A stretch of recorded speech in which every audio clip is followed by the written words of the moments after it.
अस्सलाम वालेकुम। Programme night addition में हम आपको खुश आमदीद कहते हैं। नाजरीन, जहां तहरीक इंसाफ ने ईद के बाद सड़कों पर आने का ऐलान कर रखा है, वहीं वो अपोजिशन जमातों का अलायंस बनाने के मिशन पर भी है, लेकिन अभी तक ये वाजे नहीं हो सका है कि ग्रैंड अपोजिशन अलायंस बन भी सकेगा या नहीं।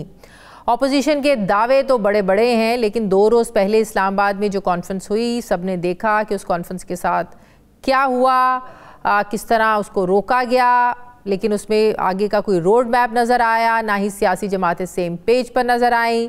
JUI बज़ाहिर अपोजिशन में नज़र तो आई, लेकिन सिर्फ नज़र रखने के लिए मौलाना साहब कॉन्फ्रेंस में आए, ना ही JUI ने एलामिये पर साइन किए।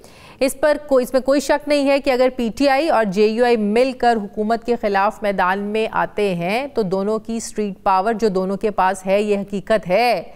तो ये स्ट्रीट पावर हुकूमत के लिए एक बड़ा चैलेंज बन सकती है। लेकिन JUI के बयानात सुने तो ऐसा लगता है कि जैसे क़ुर्बतें बढ़ने से पहले ही PTI और JUI में फासले दोबारा से बढ़ना शुरू हो गए हैं। ऐसे में सवाल ये है कि मौलाना को मनाने में PTI नाकाम है या फ़ैसला करने में मौलाना देर कर रहे हैं। अपोजिशन इत्तेहाद में असल रुकावट है क्या, और अगर ये इत्तेहाद वाकई में बन जाता है तो हुकूमत के लिए कितना बड़ा एक चैलेंज हो सकता है।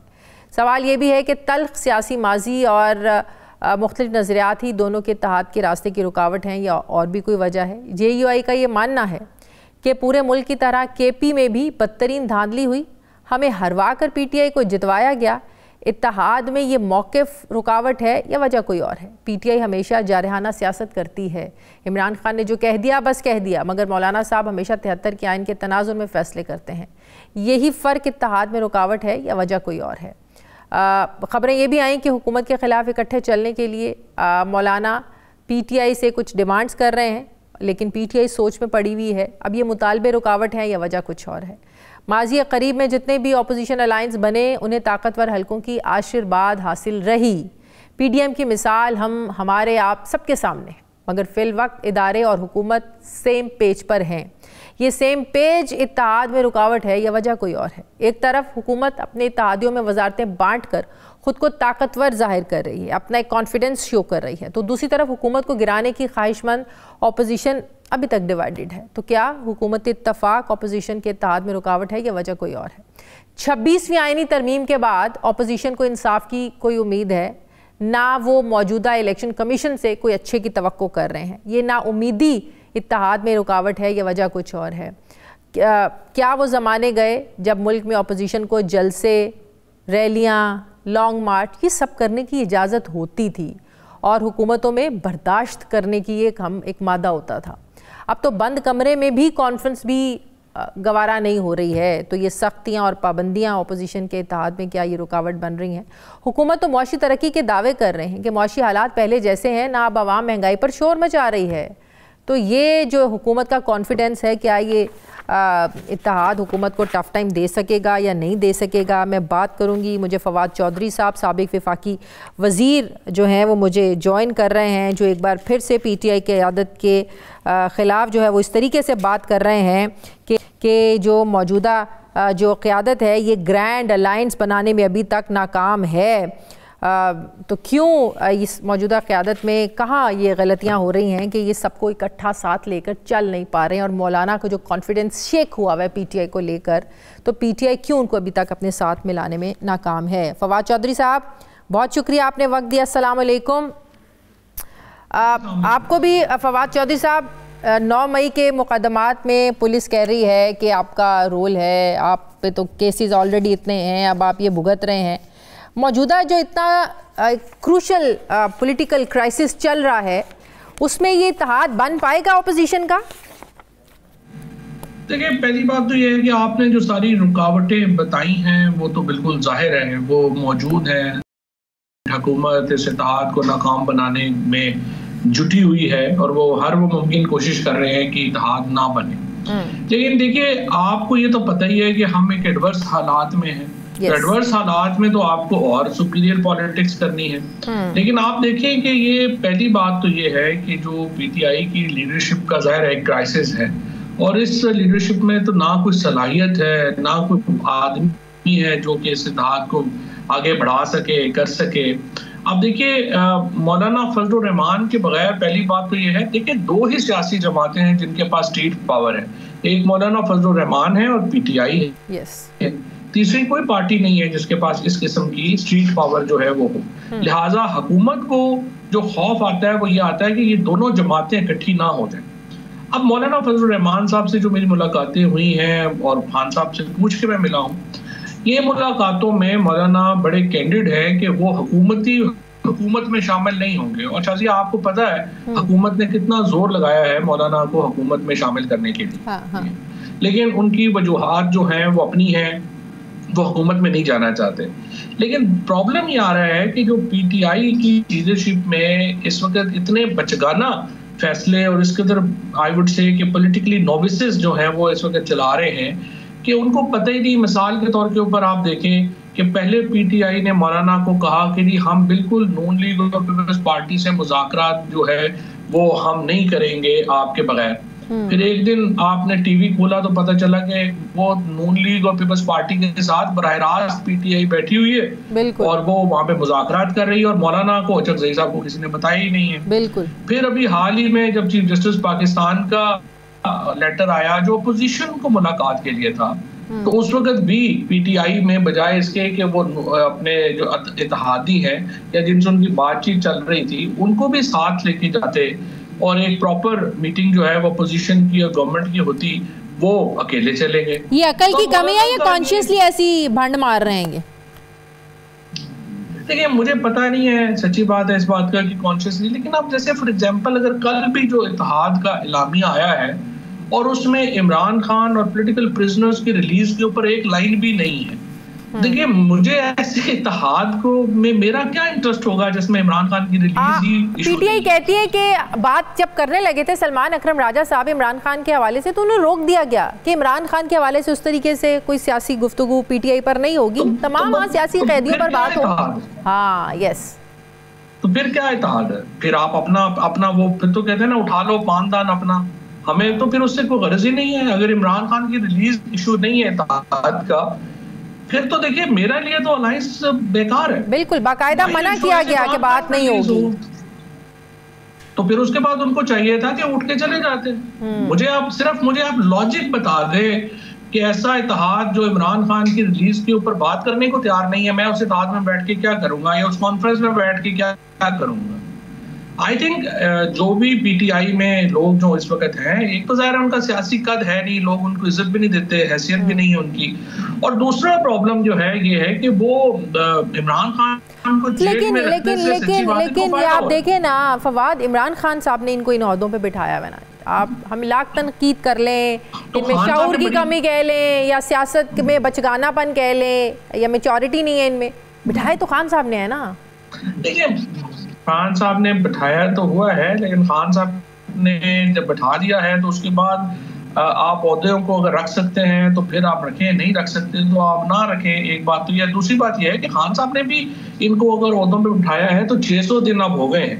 अब उन्हें, मैंने तो खान साहब से कहा है, सीधी बात है कि इस लीडरशिप से तो कोई आप उम्मीद ना रखें कि ये पाकिस्तान तहरीक इंसाफ को उठा सकते हैं या आपकी रिलीज के लिए कोई बात कर सकते हैं। ये जो 3-4 लोग जिनको आपने पार्टी में एक्सेस दिया हुआ है और जिनको आप रोज मिलते हैं, इनकी, और फिर जिस तरह से वकास वगैरह जो बैठे हुए हैं सीएम हाउस केपी में, जो कभी आए ही नहीं है पंजाब में और उनका तो कोई ताल्लुक ही नहीं है सियासत से, तो मुझे आप बताइए ये कैसे फिर ये चलाएंगे? जब आप ऐसी बात करते हैं इमरान खान साहब के साथ तो उनका क्या रिएक्शन क्या होता है आगे से, जब आप ये कहते हैं कि इनके बस की बात ही नहीं है? बस उनका होता है कि बस अभी गुजारा करें, तो बस गुजारा कर रहे हैं आप तो। लेकिन देखिए एक हद होगी, उसके बाद देखिए अभी मैं तो चाहता यही हूँ, मेरी अगर खान साहब से मुलाकात होगी तो मैं तो एक रिलीज इमरान खान मूवमेंट जो है वो शुरू करना चाहता हूँ। लेकिन मैं चाहता ही हूँ किसके साथ मिलके फवाद को बता के शुरू करूँ। किसके साथ? इसमें बहुत लोग हैं जो पीटीआई, सारी पुरानी पीटीआई के असल लोग हैं, वो सारे मेरे साथ इन टच हैं। वो चाहते हैं कि हम इमरान खान की रिलीज के लिए जो है एक इफेक्टिव स्ट्रेटजी बनाएं और आगे चलें। और लेकिन मैं चाहता ये हूँ कि खान साहब को एतमाद में लेके उनको बता के जो है वो हम मसलन कौन कौन से लोग आपसे चाहते हैं, कौन कौन से ऐसे चेहरे हैं जो इस पे शामिल होना चाहते हैं फवाद? ये काफी लोग हैं, सारे पीटीआई के जो MNAs हैं, MPAs हैं, इवन मौजूदा पॉलिटिकल कमेटी में जो सीरियस लोग हैं वो शामिल हैं। ये सारे लोग जो है वो आना चाहते हैं। वो लोग भी जिन्होंने प्रेस कॉन्फ्रेंस करी और छोड़ा, वो लोग भी शामिल हैं उनमें? वो भी बहुत सारे लोग हैं जिन्होंने मजबूरी में प्रेस कॉन्फ्रेंस की, छुड़वाया क्या जिनसे? प्रेस कॉन्फ्रेंस की तो किसी ने भी नहीं है ना, आपको पता ही करवाई ही की गई है। तो जिन लोगों के साथ जुल्म हुआ है, जबर हुआ है, मौजूदा लीडरशिप में तो देखे ना, कोई बंदा 1 घंटा भी जेल नहीं गया हुआ। मतलब ये जो अभी 2-3 लोग हैं, सलमान राजा साहब, कितनी देर उनके ऊपर कितने पर्चे हुए, कितने देर वो जेल में रहे? 1 घंटा भी नहीं रहे। और अपना ये बाकी सारे लोग जो इस वक्त हैं 2-3, तो उन ये जो आप अगर ये सब लोग इकट्ठे हो जाते हैं जिनका जिक्र आप कर रहे हैं, तो इसको क्या नाम देंगे? पीटीआई का ही प्लेटफॉर्म होगा? पीटीआई से तो मौजूदा क़यादत समझती है कि आपका तो ताल्लुक ही नहीं है ना पीटीआई से, मौजूदा की लीडरशिप तो ये समझती है, तो किस नाम से आप लोग आएंगे? वो ये समझते हैं और हम ये समझते हैं कि उनका पीटीआई से कोई ताल्लुक नहीं है। क्योंकि देखिए, सलमान अकरम राजा हो गए या ये अपना इवन गौहर साहब हो गए, सलमान राजा हो गए, अपने ये जो बाकी ये रऊफ हसन वगैरह हो गए, ये लोगों का क्या ताल्लुक है पार्टी से? ये लोग तो अभी आए हैं, शेख वकास वगैरह हो गए, ये लोग तो अभी 8-8 महीने हुए हैं पार्टी में। वर्कर इन्हें नहीं जानते, ये वर्कर्स को नहीं जानते, ना किसी को इनका पता है, ना MNA MPAs का इनको पता है, ना ये उनको जानते हैं। ये तो ऐसे ही एक हादसे में आ गए हैं ना। तो लेकिन जो पार्टी रजिस्टर्ड है, इलेक्शन जाहिर है उनमें तो ओहदे जिनके पास है आईनी तौर पर, वो तो रजिस्टर्ड भी नहीं है, आईनी तौर के ऊपर भी नहीं है। आईनी तौर पे तो पीटीआई एग्जिस्ट नहीं करती है अभी। तो पीटीआई सिर्फ ये है कि हम तो इमरान खान को जानते हैं। तो is there any possibility Fawad के जिस ग्रुप का आप जिक्र कर रहे हैं, ओल्ड पीटीआई, पुराने चेहरे, पुराने लोग, वो मिलके मौलाना साहब के साथ इकट्ठे हों और फिर एक तहरीक चलाई जाए? क्योंकि जाहिर है आपको भी पता है ना कि ये 8-10 लोग तो आप लोग कुछ नहीं कर सकते ना, उसके लिए भी किसी सपोर्ट की जरूरत होगी। मौलाना के साथ भी बिल्कुल, देखिए मौलाना साहब के साथ भी मिलेंगे। और मैं तो बल्कि हुकूमत के में भी जो नून लीग में जो डेमोक्रेट्स हैं, पीपल्स पार्टी में जो डेमोक्रेट्स हैं, हम उनको भी ये अपील करेंगे कि हमने कब तक यही सियासत करनी है रिवेंज की, कि वो आए और हमें अंदर डाल दें और हम आए और आपको अंदर डाल दें। तो सीरियस विशियस सर्कल को खत्म होना चाहिए और हमें एक सेटलमेंट के ऊपर आना चाहिए। और कोशिश हमारी यही होगी कि देखिए, हमारा मकसद सिर्फ यह है कि इमरान खान बाहर आ जाएं। इमरान खान बाहर आ जाते हैं, फिर बाकी फैसले वो खुद ही कर लेंगे। लेकिन इस वक्त जो मेरी प्रॉब्लम है वो ये है कि मौजूदा जो पीटीआई है इसकी तो वो तरजीह ही नहीं लग रही इमरान खान के लिए कुछ। अब आप देखिए शाजिया कि कितना नॉर्मलाइज हो गया है कि इमरान खान को 14 साल की सजा होती है, बाहर कुछ भी नहीं होता। उनको जो है बुशरा बीबी को सजा हो जाती है, नॉर्मल हो गया है। मिसिंग पर्सन होना नॉर्मल हो गया है। फवाद, यहाँ लोग बाहर निकले तो 26 नवंबर हो जाता है। आपको बिल्कुल आपकी बात सही है और इसीलिए अलायंस बनना जरूरी था। इसीलिए देखो ना, 9 फरवरी पिछले साल तहरीक शुरू की होती तो ये ना होता। जब इलेक्शन आप जीत गए थे उस वक्त आप घरों में बैठे रहे। अगर आप आज जो है वो अलायंस बनाने में नाकाम होते हैं, और ये मैंने आपको जो छोटी छोटी वजूहात बताई कि मौलाना फजलुर रहमान को एक बाकायदा साजिश के तहत जो है वो माइनस करके एक अलायंस बनाने की कोशिश की गई और जिसका कोई फायदा नहीं था, जिस अलायंस की ये भी जरूरत तक नहीं है कि इमरान खान की रिलीज की मुतालबा ही कर ले, तो मुझे आप बताइए कि उस अलायंस को बना के रख के हम क्या करेंगे? तो ये एक जो हम जब तक अलायंस बनाए, एक डायलॉग शुरू करें और इमरान खान की रिलीज के लिए अपनी सीरियस एफर्ट डालें, यही एक वाहिद तरीका है। फवाद, दूसरी तरफ आपको ये पता है, ठीक है, अगर मौलाना उस हुकूमत के साथ बैठ नहीं रहे हैं तो आपको ये नहीं लगता कि मौलाना का मिजाज और सियासत, आप भी इससे बखूबी वाकिफ़ है और हम भी, कि मौलाना साहब का जो एक इज़्ज़त एहतराम का, एक प्यार मोहब्बत का एक रिश्ता, सियासी रिश्ता जरदारी ख़ानदान या शरीफ ख़ानदान के साथ है, वो उनके अगेंस्ट जाना मौलाना साहब के लिए इतना आसान नहीं है, और वो भी पीटीआई के लिए। तो शाजिया, मौलाना फजलुर रहमान को इन इलेक्शंस में छुरी भी तो जरदारी और शहबाज शरीफ और नवाज शरीफ ने मारी है ना, ये पीटीआई ने तो नहीं मारी। पीडीएम बनाया मौलाना फजलुर रहमान ने, सारी तहरीक उन्होंने प्लान की, हमारे खिलाफ अदम एतमाद लाने में पेश वो थे, और आखिर में उनको सबसे करीब तरीन लोग जिन्होंने छुरा मारा वो तो यही लोग थे ना।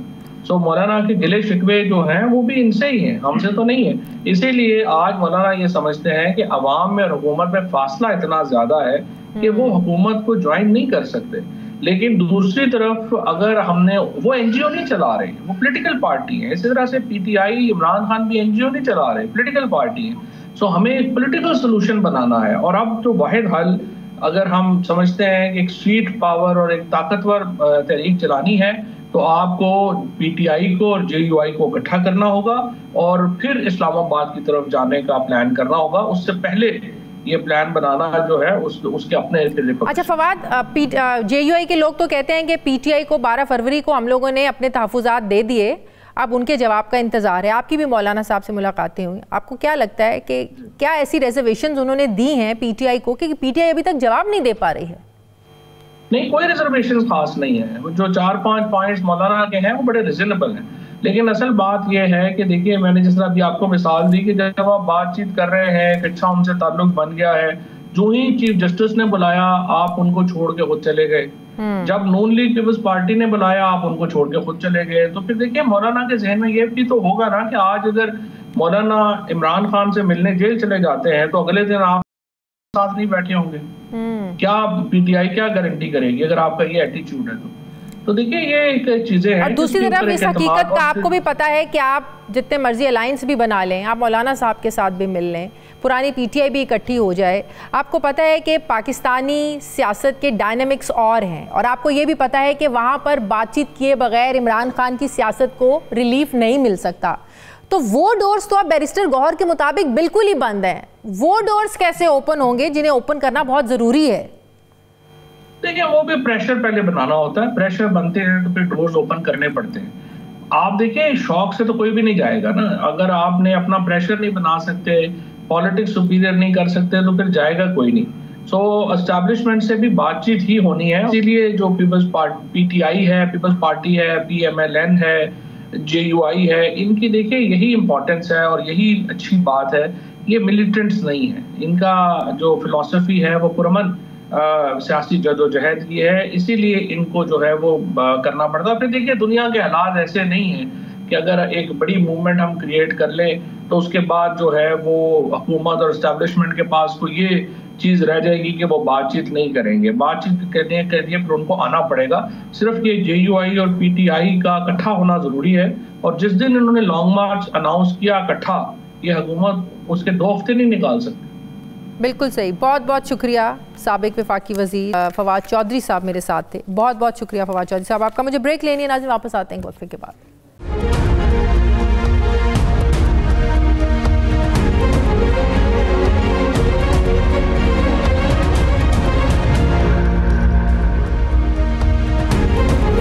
ब्रेक के बाद एक बार फिर से आपको खुशामदीद कहते हैं नाज़रीन।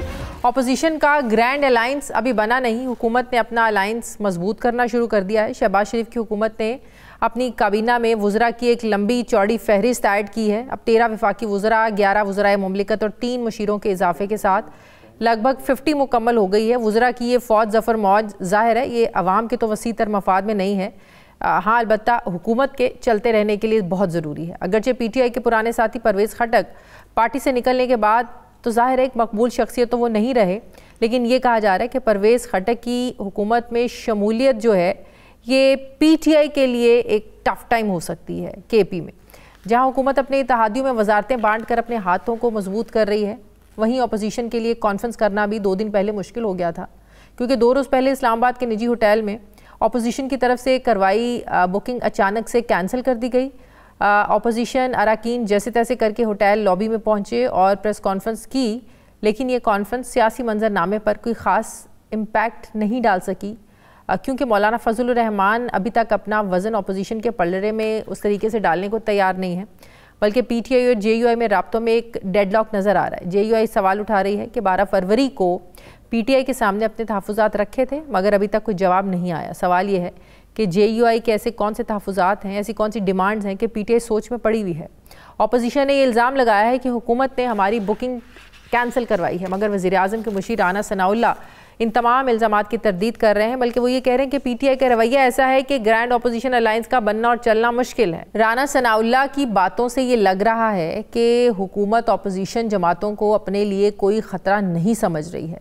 सवाल ये है कि अगर मौलाना फजलुर रहमान पीटीआई का साथ नहीं देते तो क्या ईद के बाद तहरीक चलाने में पीटीआई हुकूमत को टफ टाइम देने की पोजीशन में होगी? दूसरी तरफ इमरान खान साहब ने एक बार फिर वो आर्टिकल लिखने का सिलसिला शुरू किया है। अब की बार अमेरिकी मैगज़ीन द टाइम में, उन्हें टाइम मैगज़ीन में एक आर्टिकल उनका छपा है जिसमें उन्होंने एक तो अमेरिकी सदर डोनाल्ड ट्रंप को मुबारकबाद पेश की और कहा कि हमने हुकूमत से मुज़ाकरात की कोशिश की, इसके बदले मुझे नज़रबंदी की पेशकश की गई जो मैंने मुस्तरद कर दी। उन्होंने लिखा कि पाकिस्तान के मुस्तक़बिल का इन्हिसार जमहूरियत के तहफ़्फ़ुज़ पर है, केपी और बलूचिस्तान में दहशतगर्दी में इजाफ़ा हुआ है।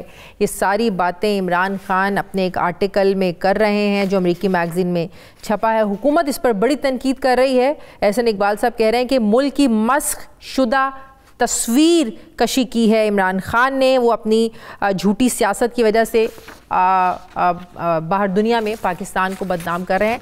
तो आखिर बात यह है कि जब तहरीक इंसाफ के साथ यहाँ कोई बात बन नहीं पा रही है तो वो क्यों ऐसी बातें जो हैं वो दुनिया के साथ, दुनिया के सामने रख रहे हैं, कर रहे हैं और ये बता रहे हैं कि यहाँ पर दहशतगर्दी में इजाफ़ा हो रहा है और पीटीआई के कारकुनों को हिरासा किया जा रहा है। शिकायत लगाने की मुतरादिफ है कि अपने घर की शिकायत आप जाकर बाहर लगा रहे हों, तो क्यों तहरीक इंसाफ ये एक बार फिर से ऐसा कर रही है? अज़हर सिद्दीक साहब मुझे ज्वाइन कर रहे हैं। अस्सलाम वालेकुम, बहुत बहुत शुक्रिया अज़हर सिद्दीक साहब आपका।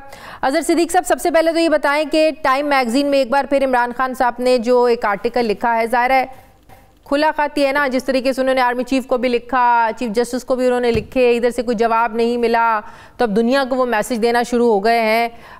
ये क्या स्ट्रैटेजी है कि इससे तो ये तासुर मिल रहा है कि इमरान खान साहब ये कोशिश कर रहे हैं कि डोनाल्ड ट्रंप जो है वो इनकी ये सारी चीज़ें देखकर सुनकर तो कोई रिएक्ट करें और उनकी मदद करें। बहुत शुक्रिया। देखें, जाने तो जाने, गुल ना जाने, बात तो सारा जाने है। इमरान खान साहब ने जो बातें टाइम मैगजीन ने की है वो तो किसी बच्चे को भी पूछ ले तो वो हकायक और सच्चाई पर मबनी है। या तो इमरान खान साहब ने गलत लिखा है तो वो लगा दें पीका, उसके ऊपर रोका किसी ने आपको? पीका एक्ट मौजूद है आपके पास, चाहे छापे और जो मर्जी कर लें आपके पास, लेकिन याद जो रखना है ना, मैं अभी आज एक नाम नहीं दे रहा, मजहबी शख्सियत है उनका, मैं सुन रहा था, 4 बातें उन्होंने जबरदस्त बातें की है। क्या हम एक आजाद कौम है या गुलाम कौम है? क्या हमारा इंसाफ जो निजाम है वो अदल फराहम कर रहा है या जुल्म को रवाज दे रहा है? क्या हमारा जो निजाम हुकूमत है वो माशी बदहाली ला रहा है या मईशत बेहतर कर रहा है? क्या लोगों को आम मसाइल के हल के लिए आसानियां हो रही हैं या दिक्कतें हो रही हैं? तो इमरान खान साहब ने तो कोई ऐसी बात कही नहीं है। अगर आपको कोई डर और खौफ है, लेकिन एक्सपेक्ट क्या कर रहे हैं आप फिर? इसका मतलब है कि इंसाफ आपको अमेरिका ने देना है, इंसाफ आपको डोनाल्ड ट्रंप ने देना है, वहाँ की अदालतों ने देना है जो वहाँ पर अपना केस पेश कर रहे हैं? देखिए, बुनियादी तौर पर आप तो इंटरफेरेंस के लिए आप लोग कह रहे हैं क्या इंटरफेयर करें आके? देखिए, ना ना ना, हमने कुछ नहीं है इस पे। यूएन का वर्किंग पेपर अगर आपने पढ़ लिया हो, कोई 40 सफ़ों का जो आर्बिट्रेरी डिटेंशन के ऊपर है वो चपेट है मौजूदा हुकूमत के ऊपर। फिर जो अपने अमेरिका की पार्लियामान की, जिसमें हमारा कोई लॉबिंग शॉपिंग का चक्कर नहीं, वो पार्लियामान ने एक करारदाद पास की यूके के, पूरी दुनिया के अंदर ये बातें हो रही है। तो इस हुकूमत को क्या भार है? हुकूमत को भार ले रही है? कांग्रेस को, कांग्रेसमैन को खत लिखे गए हों, ट्वीट्स वहां से आई हों, हुकूमत ने क्या भार लिया? देखिए, सवाल ये नहीं है, सवाल ये नहीं है, सवाल है क्या सच बोलने की पाबंदी है? क्या आर्टिकल 19 और 19 से इस बात की इजाजत नहीं देता है? सच कहा है, सच लिखा है और हमें कोई उम्मीद नहीं है तो क्या डोनाल्ड ट्रंप क्या इनमें कहीं ये लिखा है कि अपने मुल्क के इदारों की जो भी बात है या जो कुछ भी हो रहा है आप बाहर दुनिया को शिकायतें लगाएं और दुनिया से इंसाफ मांगे? ये भी कहीं आगे में लिखा है? मैं फिर बताता चलूं, शिकायत किसी को नहीं है। शिकायत देखिए ना, हमने क्या हमने कोई वहां पर राब्ता कर लिया वहां की अदालतों के साथ? वो लहदाबाद ओवरसीज पाकिस्तानी जो है international criminal court of justice में अगर जाते हैं, जो पाकिस्तान के अंदर जो जातियां हो रही हैं, जो जुल्म और ज्यादतियां हो रही हैं, तो उसको रोका तो नहीं जा सकता। आपको नहीं लगता इस तरह के इकदामात करके, ये ऐसे लेटर्स बाहर लिख के आप लोग इस सिस्टम को या जो सिस्टम चला रहे हैं उनको और प्रवोक कर रहे हैं? देखिए, वो तो प्रवोक ऑलरेडी हो चुके हैं ना, और प्रवोक कितना होना है? अभी तो मैं आपको खबर दे देता हूँ, मेरे पास इतला है कि 27वीं आईनी तरमीम मुकम्मल हो चुकी है, उसके अंदर ये आईनी बेंचों की बजाय कॉन्स्टिट्यूशन कोर्ट्स की तरफ जा रहे हैं। और इसीलिए मौलाना फजलुर रहमान जो है आने वाले दौर में हमारे साथ खड़े होंगे। और वैसे भी आप याद रखिएगा, मकसद सिर्फ मैं शॉर्ट मुख्तसर करते हुए आपके सामने रखा है कि पाकिस्तान के अंदर जमहूरियत नाम की बला तो कोई है नहीं है, उसके अंदर कोटे पैक की जा रही हैं। 26वीं आईनी तरमीम के जरिए आप देखें ना, आईनी बेंच में कौन से लोग लगाए जिनको लेकर गए, यानी वहां सीनियर जजेस बैठे हुए हैं, उनको नहीं आईनी बेंच। 26वीं आईनी तरमीम में तो सुन लेना, 26वीं आईनी तरमीम में फिर मौलाना को इतना सपोर्ट क्यों किया? मौलाना इस बात पे क्या आजकल नाराज नहीं है? मौलाना बिल्कुल नाराज है इस बात से। वो तो उनके क्या बात कर रहे हैं आप उनके लोगों से बात करें। कामरान मुर्तज़ा साहब ये बात करते हैं कि आप पहले तो वो कहते हैं कि हमारे पास तो रिकॉर्डिंग्स हैं, हम रिकॉर्डिंग्स भी पेश करेंगे, और हमें भी याद है, हमें क्या रिकॉर्डिंग्स वो पेश करेंगे। आप लोग मौलाना को मुबारकबादें देते थे, आप सपोर्ट करते थे, उनके रोल की तारीफें करते थे आप लोग। देखिए मैं बताता चलूं उसकी वजह क्या है कि जब हमारी गुफ्तगू शुरू हुई थी, वो शुरू हुई थी कॉन्स्टिट्यूशन बेंचेस पे। हमें कोई एतराज नहीं था, हमने कहा था सीनियरिटी के बेस के ऊपर कॉन्स्टिट्यूशन बेंचेस बना लें।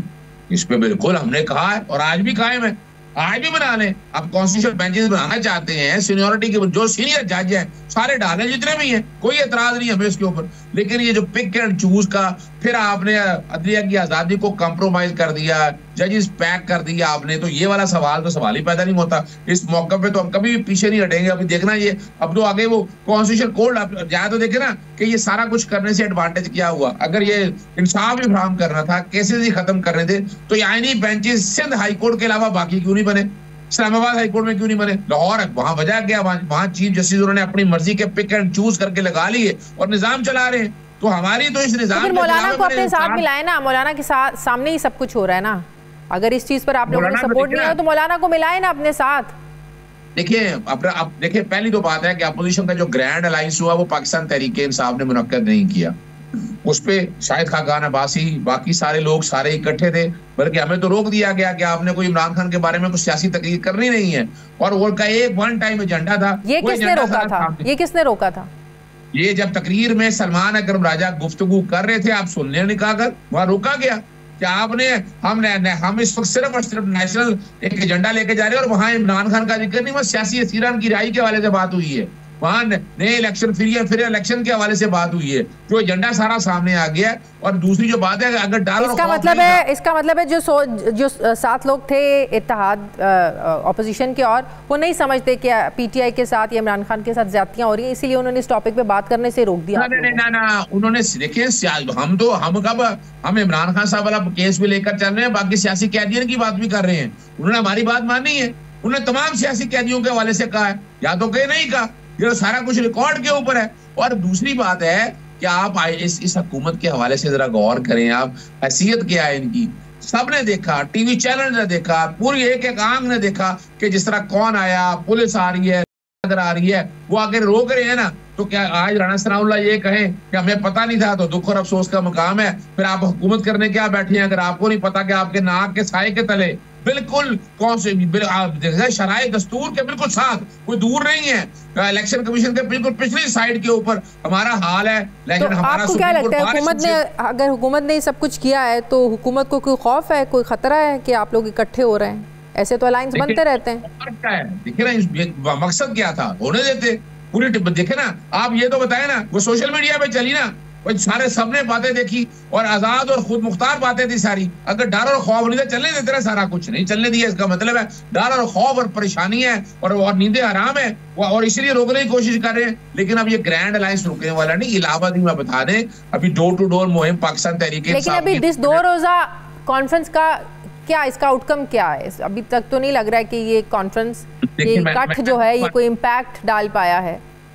3 बातें बता दूं, हम पे इल्जाम था कि हम अकेले चलने वाले हैं, तो हमने साबित कर दिया हम अकेले चलने वाले नहीं हैं, क्योंकि एहसास हो गया अकेले चल नहीं सकते।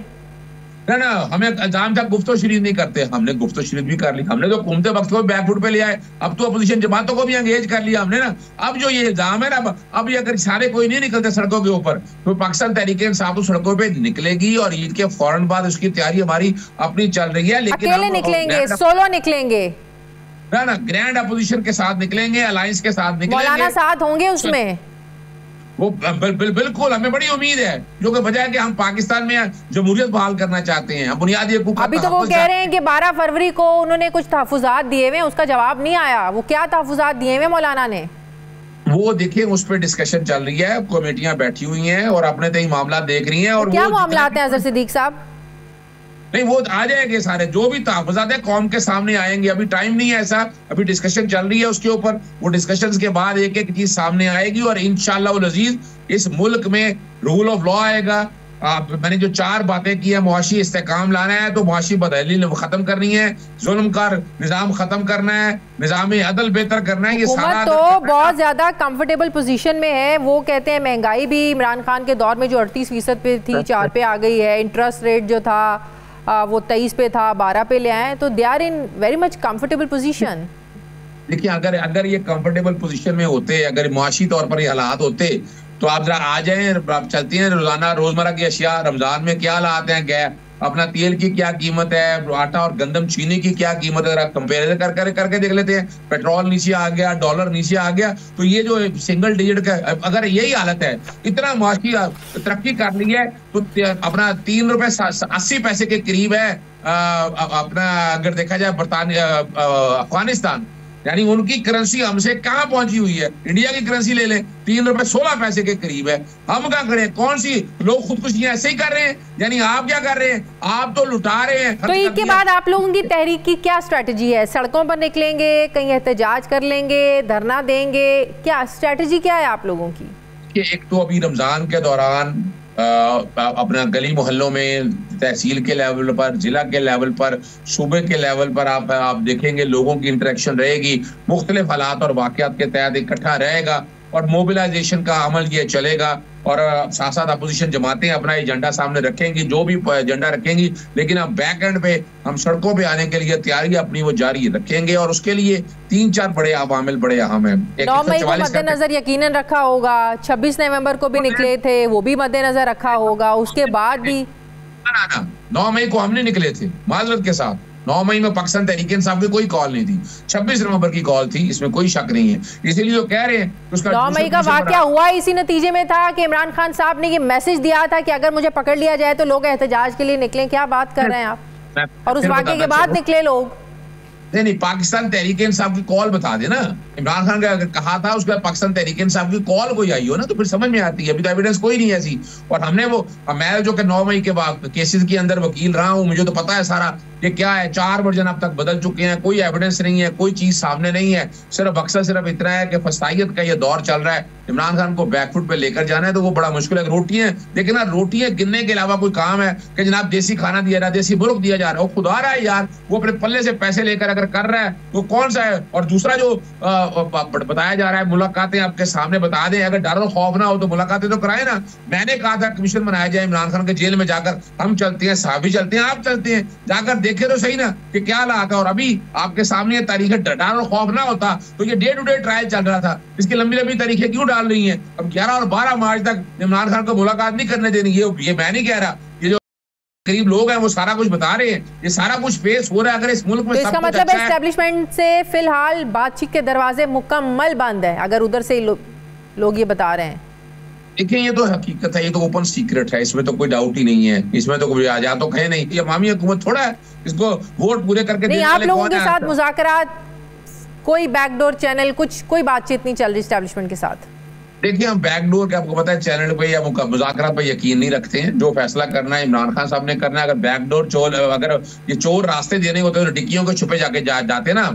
हम रातों के अंधेरों में जाकर ये मुलाकातें करते हैं। हमने तो हर चीज रिजेक्ट कर दी, कोई मुल्क से बाहर नहीं जाना। खत में सारा कुछ इमरान खान ने तो बता दिया कि अगर वो, और सॉरी खतों के अलावा उन्होंने जो आर्टिकल लिखा है, आर्टिकल में यही बात बता दी। अब तो कोई डाउट और शक रह नहीं गया, हर चीज रोजे अव्वल की तरह यहाँ है, सामने है। और इमरान खान क्या चाहते हैं वो रूल। बहरहाल इस खत से एक चीज तो बिल्कुल यहाँ होती है, इमरान खान साहब ने जो आर्टिकल लिखा है अमेरिकी मैगजीन में कि इमरान खान साहब पुकार रहे हैं मदद के लिए अमेरिका को, डोनाल्ड ट्रंप को, क्या है पाकिस्तान के हालात देखें कि हमारे साथ क्या हो रहा है। बहरहाल एक चीज़ तो यहाँ होती है, आप लोग माने या ना माने वो आप लोग का अपना पॉइंट ऑफ व्यू है। बहुत बहुत शुक्रिया अज़हर सिद्दीक साहब आपका, आज साहब के रहनुमा माहिर कानून अज़हर सिद्दीक साहब, बहुत शुक्रिया आपका। मुझे ब्रेक लेनी है नाज़रीन, वापस आते हैं वक्फे के बाद।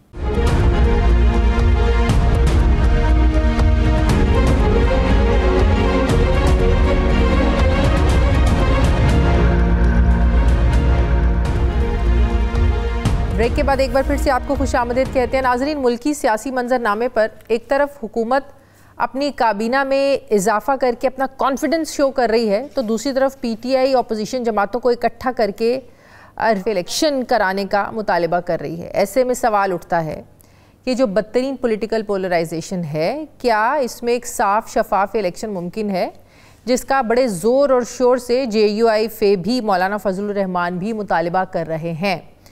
गुज़श्ता इलेक्शन को भी सियासी तकसीम का अवलीन हल माना जा रहा था, जो रेजोल्यूशन की बजाय सियासी शिद्दत की बुनियाद बन गया। और ये बात साफ़ है कि मकबूलियत और कबूलियत आमने सामने हैं। तो ऐसे में क्या ये मुमकिन है कि कबूलियत वालों को मकबूलियत के ताबे कर दिया जाए? क्या ऐसा मुमकिन है कि अचानक एक हुकूमत अपोजिशन और अपोजिशन हुकूमत में बदल जाए और मुल्क सियासी और मुआशी तौर पर मुस्तहकम हो जाए, ग्रैंड अपोजिशन अलायंस बन भी जाए और इस्टेब्लिशमेंट ना माने? तो क्या कोई सियासी तब्दीली मुमकिन है? क्यों मौलाना फजलुर रहमान को ग्रैंड अपोजिशन अलायंस का लाजमी जुज़ समझा जा रहा है? क्या PTI और JUI के दरमियान इस हुकूमत के ख़िलाफ़ तहरीक चलाने में फ़ासले ख़त्म हो सकते हैं? सवाल ये भी है कि एक तरफ अपोजिशन इत्तेहाद बनाए नहीं बन रहा है, तो दूसरी तरफ हुकूमत इत्तेहादियों और PTI के नाराज़ लोगों को वज़ारतें दे रही है और अपना घर मजबूत कर रही है, अपनी पोजीशन पक्की कर रही है। तो इस वक्त बेहतर सियासी पोजीशन में है कौन? सवाल ये भी है कि अगर PTI के मुतालबे पर इलेक्शन समेत 9 मई और 26 नवंबर पर जुडिशल कमीशन बन भी जाता है, तो इससे फ़र्क क्या पड़ेगा? माजी में कई जुडिशल कमीशन आए और गए, पहले क्या बदला जो अब बदल जाएगा? इसी पर मैं बात करूंगी। मुझे सीनियर सहाफ़ी तज्ज़ियाकार जाहिद हुसैन साहब मुझे ज्वाइन कर रहे हैं। अस्सलाम वालेकुम, बहुत बहुत शुक्रिया जाहिद हुसैन साहब आपका। जाहिद हुसैन साहब, आपको इस सारे सिनेरियो में लगता है कि हुकूमत एक कंफर्टेबल पोजीशन में है, बावजूद इसके कि हुकूमत को ये नज़र आ रहा है कि ग्रैंड अपोजिशन अलायंस की बातें हो रही हैं, बनने जा रहा है, मौलाना इधर जाएंगे उधर जाएंगे, कहीं ना कहीं हुकूमत को खटक रही है ये बात। इसके बावजूद आप समझते हैं कि हुकूमत एक कंफर्टेबल पोजीशन में है? देखें, जो इत्तेहाद तो बनते रहते हैं, मेरे ख्याल उसकी कोई बहुत ज़्यादा वो नहीं बन के आ रही है कि अपोजिशन के अगर इत्तेहाद बन जाता है। असल में हुकूमत कमज़ोर तो यकीनी तौर पे है, लेकिन शायद इस वजह से नहीं है कि कोई इत्तेहाद बनने जा रहा है अपोजिशन का। असल बात यही है कि हुकूमत जो है, इसी सबसे ज़्यादा बड़ी कमज़ोरी ये है कि अभी तक अपना जो है लेजिटिमेसी का क्वेश्चन जो है कि ये वाकई एक मुंतखब हुकूमत है, उसको अभी तक दूर नहीं कर सकती है। तो असल जो इस वक्त प्रॉब्लम उनके लिए आती है, शायद इतना ज़्यादा नहीं हो कि इत्तेहाद बनता है या नहीं बनता है अपोजिशन का, लेकिन उनकी खुद की कमज़ोरियाँ जो है बहुत ज़्यादा नज़र आती हैं। और हम देखते हैं कि जो है वो मुस्तकिल कार्रवाइयाँ भी करते रहते हैं, और इस किस्म की जो बातें आती हैं कि पी का कानून बना दिया, फिर उसके साथ साथ जो कॉन्स्टिट्यूशन अमेंडमेंट की 26वीं तरमीम थी, जिसके ज़रिए उन्होंने कोशिश की है कि अदलिया को भी अपने काबू में कर लें। और यही चीज़ जो है वो जाहिर करती है किसी ताकतवर हुकूमत की निशानदेही नहीं करती है। और वो यकीन तौर पर जब हुकूमत कमज़ोर होती है, जब अपनी एक मैंडेट नहीं होता है, जब अवाम में बगैर मकबूल होती है, तो फिर ये इस किस्म के हथकंडे इस्तेमाल करते हैं। लेकिन इसके बावजूद इत्तेहादी साथ खड़े हैं, पीपल्स पार्टी का पूरा साथ है, वो अपने आईनी ओहदे इंजॉय कर रहे हैं, उन्हें कोई परवाह नहीं है कि उनके पास वजारतें हैं नहीं हैं। वो वफाकी हुकूमत का उस तरीके से ज़ाहिर है वजारतों में तो नहीं है वो। तो बात यह है कि आपने देखा कि हुकूमत जो है ना, वो अपने जो इत्तेहादी हैं उनको मज़ीद वजारतें दे रही हैं, MQM को दे रही है और जमातों को वजारतें दी जा रही हैं। परवेज़ खटक साहब हो गए, अलीम खान साहब की जमात होगी, इन लोगों को और वजारतें मिल रही हैं। तो बात यह है कि हुकूमत तो लग रहा है कि अपने आप को कंफर्टेबल पोजीशन में समझ रही है, लेकिन इसके बावजूद आपका ये कहना है कि हुकूमत कमज़ोर है, हुकूमत में उस तरीके से कॉन्फिडेंस नहीं है, ये आप किस बुनियाद पर बात कर रहे हैं? देखिए, 3-4 चीज़ें मैंने जैसे पहले कहा कि असल मसला जो हुकूमत का आता है वो यही आता है कि उनको भी अंदाज़ा है कि वो सही तौर पे जो एक लिहाज से एक मैंडेट के साथ आते हैं, वो अभी तक नहीं है, बावजूद इसके कि जो है इनको सीटें भी मिल गई हैं, जिसको कहते हैं कि जो रिजर्व सीटें थी उनको भी मिल गई हैं, कुछ सीटें खाली पड़ी हुई हैं, और उसके साथ लेकिन ये कोalition गवर्नमेंट है। और कोalition गवर्नमेंट हम जानते हैं पाकिस्तान में किस तरह से बनती हैं और किस तरह से टूटती हैं। पीपल्स पार्टी को रोल को देख लीजिए, पीपल्स पार्टी एक कोalition के सपोर्ट का हिस्सा भी बन के आती है, लेकिन उसके साथ साथ उसने अपनी एक अलहदा तशक्कुल बरकरार रखा है, और एक हद तक जो है कभी ना कभी वो इस किस्म की भी कर देते हैं। तो एक इसमें यही लगता है कि अगर फर्ज किया इनमें से जितनी भी कोalition पार्टनर है, एक पार्टी भी अगर हट जाती है तो ये हुकूमत खत्म हो जाएगी। आपको लगता है हटना इतना आसान है? हटना नहीं, लेकिन जिस तरह से हमारी सियासत चलती है कि कभी भी आपको, जब इमरान खान की हुकूमत थी तो कोई कह नहीं सकता था कि कोalition टूट जाएगी, और जब हुक्म आता है तो फिर वो टूट भी जाती है। देखें, एक और बात भी आती है कि और भी जो मसले मसाइल हैं उनके बहुत ज़्यादा हैं। अब इससे अंदाज़ा लगा सकते हैं कि जो अभी आपने काबीना की जो वसी किया गया है, नए वज़रा बने हैं, ज़रा देखें उसकी ज़रूरत क्यों पेश आई। एक तो ये था कि उन्होंने अपने लोगों को खुश करने के लिए बाद लोग जो थे इनकी पार्टी के जो है उनको वजारत दे दिए, लेकिन उसके साथ साथ देखें इस नई हुकूमत के अंदर आपको 5 ऐसे वज़रा मिलेंगे, जैसे आपने बताया था कि उनको एक और सीट दे दी, तो उसका मकसद ये होता है कि जो एक कोalition को खुश रखें। एमक्यूएम एक अहम कोalition पार्टनर है इनकी, और उसके साथ साथ उनको एक और वजारत दे दी, रिश्वत के तौर पे कह है उसको खुश करने के लिए क्या है। और एक सबसे बड़ी बात जो आपको नजर आएगी इसकी नई जो तौसीह शुदा कैबिनेट में, वो ये है कि उसमें 5 ऐसे वज़रा और या मुज़म्मल कह लें या जो है उनको एडवाइजर कह लें, वो 5 ऐसी तादाद है जो कि पीटीआई के रेनिगेट कहलाते हैं, उनको मिली है। अब ये जो 2 वज़ारत मिले ऑन परवेज खटक साहब की अगर मिसाल ले लें, आपको लगता है इससे पीटीआई पर प्रेशर बढ़ाने का भी एक टैक्टिस हो सकता है कि परवेज खटक साहब को सेंटर में लेके आ रहे हैं? वो लेके तो आ गए हैं, लेकिन ठीक है, उनका मकसद शायद यही होगा कि किसी तरह से वहाँ पे केपी के अंदर जो है इसको कर। लेकिन ये कि पहले भी कोशिश की गई थी, इंतखाबात से पहले भी आपको याद होगा कि परवेज खटक साहब ने अपनी पार्टी बनाई, लेकिन इलेक्शन में अंजाम क्या हुआ उनका, एक सीट भी नहीं कहीं से जीत पाया है। कौमी असम्बली की तो सवाल ही पैदा नहीं होता था, आपको सूबाई असम्बली तक में सीट मिली, खुद परवेज खटक अपनी सीट पर बुरी तरह हारे। मसला ये आता है कि ये अगर उनको खामख्याली ये इस बात पे है कि परवेज खटक को लेके जो है वो किसी तरह से जो है वो केपी के अंदर जो है वो अपना वो बना लेंगे या एक असरअंदाज हो सकते हैं सियासत पे, तो मेरे ख्याल खामख्याली होगी। तो ये इस किस्म की कार्रवाई करते हैं, ठीक है। इसकी लेकिन उसकी एक और कमजोरी की आपको मैं बताऊं कि अपोजिशन अभी अलायंस की बात ही हो रही है, लोगों से ताकत हो रही है, लेकिन एक लिहाज से देखा जाए तो उनके अंदर थलथली मची हुई है कि कैसे हो रहा है। अभी आपको याद होगा कि परसों इसमें इस्लाम बुकिंग वगैरह जिस तरीके से होटल की कैंसिल कराई और जिस तरीके से दीवारें फलांग के लोग गए अंदर जी, और उसको बताइए कि क्या इतनी परेशानी की क्या बात थी। अगर फर्ज की है जो इकट्ठा होकर लोग जो है वहाँ पे अपने बातचीत कर रहे थे या अपने जो भी अपने रेजोल्यूशन पास कर रहे थे, तो उनको इतना बड़ा खतरा क्यों नजर आता है। अगर फर्ज कीजिए एक पूरी एतमाद गवर्नमेंट होती है, जब उनको एतमाद होता है कि ये हमारी जो कारकर्दगी है उसको अवाम तस्लीम करते हैं, तो मेरे ख्याल इन किस्म की चीज़ों की ज़रूरत नहीं होती है। और मैं समझता हूँ जाहिद साहब, मौलाना साहब का रोल यकीनन बड़ा इंपॉर्टेंट रहा है। आप पीटीआई में भी देख लें, अभी भी इस अपोजिशन अलायंस की कोशिश है, खासकर पीटीआई की कोशिश है कि मौलाना उनके साथ आकर मिले, लेकिन वो मौलाना और उनकी पीटीआई के दरमियान इतने ज़्यादा एक ट्रस्ट डेफिसिट है कि GUI वाले अब भी कहते हैं कि बड़ा मुश्किल है कि फासले जो हैं वो कम हों, लेकिन पीटीआई उसके बावजूद कॉन्फिडेंट नज़र आती है। लेकिन उसके पैरेलल हम देखें मौलाना साहब का जो एक रिश्ता है, आप एहतराम वाला कह लें, एक सियासी रिश्ता, एक मजबूत रिश्ता जो जरदारी साहब के साथ भी है, जो शरीफ ख़ानदान के साथ भी है, आपको लगता है कि मौलाना इस हद तक जाएंगे कि उनके खिलाफ भले ही बातें करते हैं कि दोबारा इलेक्शन कराएं, धांधली हुई, वो चीज़ें अपनी जगह, लेकिन आपको लगता है कि ये शरीफ खानदान और जरदारी के खिलाफ जा सकते हैं मौलाना साहब पीटीआई के साथ मिलके?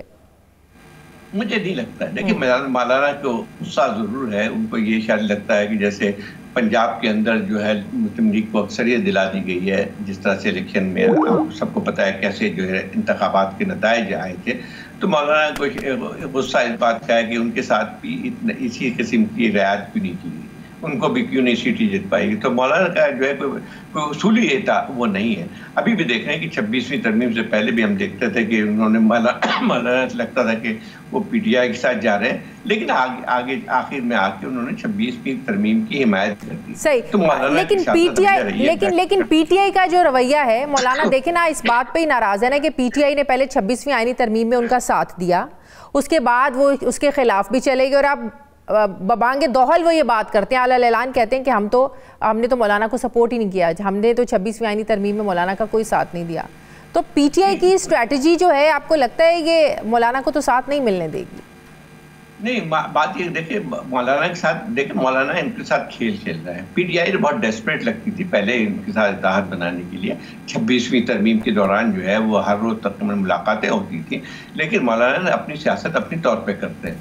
उन्होंने वही किया जो कि उनको फायदेमंद हो सकती थी। उन्होंने उसके साथ साथ देखें, मौलाना अपना एक लिहाज से जिसको कहते हैं स्टेक बढ़ाना चाहते हैं पूरी चीज़ों पे।